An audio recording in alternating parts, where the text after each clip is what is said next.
This is part 2 of another video. If you want to see part 1 for that context, you can go see that now. But if you want to continue watching, continue watching. Okay, so this is part 2 of my review of, I'm just gonna call it spicy because I honestly do not want to call it by its title for obvious reasons. Okay, so basically, just to summarize plot, someone gets put into his body, a person, and now they kind of gotta deal with those problems. Now, let's touch on a couple of things I accidentally forgot to touch on while I was recording. Okay, so after she, fights off the guys who are kidnapping her, she goes into this, as previously mentioned, little dimension in, what was it called again? Oh yeah, the little amulet thing. Again, as I previously mentioned, she's overpowered in a normal situation. Again, this can work, but if I remember correctly, there was this one show I was watching, Psychic K, go watch that. It's a pretty good example about how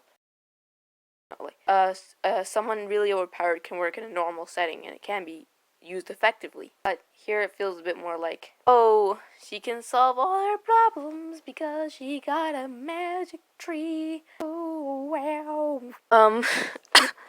Sorry. So basically, it feels a little bit like the author has successfully diffused tension, not to come after the author. I mean, we are separating the art from the artist. This is a review of the art, not the artist or the author who wrote it. This is one of those problems that writers can get into, and they accidentally come up with a way for their character to basically be invulnerable and have plot armor.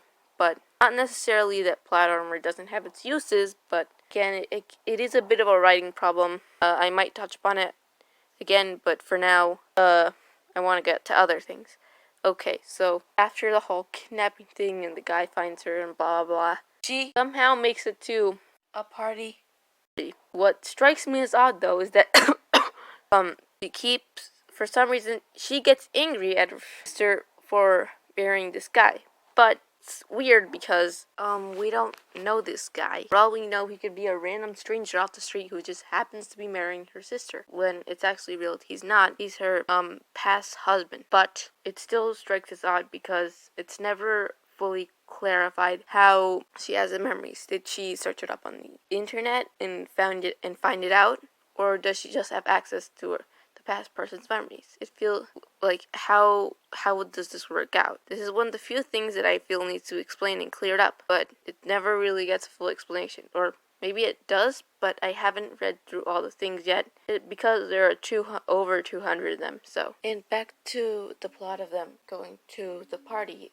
It also feels contrived because, yes, I know he was her ex-fiance after they kind of staged to death with the whole kidnapping thing, but the scene ends up kind of feeling cartoonish and over the top because, the sister, as previously mentioned, gets really angry, and the plot keeps telling us she's evil, she's just evil, apparently. But again, she's so cartoonishly evil and over the top that it's hard to take her evilness seriously and get invested in the story, which is also problematic because usually you'd want to get invested in a story, but if you're not able to get invested in a story, then why bother reading? And then comes one of the most moments in the story. Again, for some reason, she decides it's a good idea to taunt these people who we've established are famous and rich, which probably isn't a very good idea. And so number 2, she doesn't really seem interested in the old husband. So it would make sense if she just let him marry her sister so that she could get them out of their hair and have one less problem to worry about. But no, she has to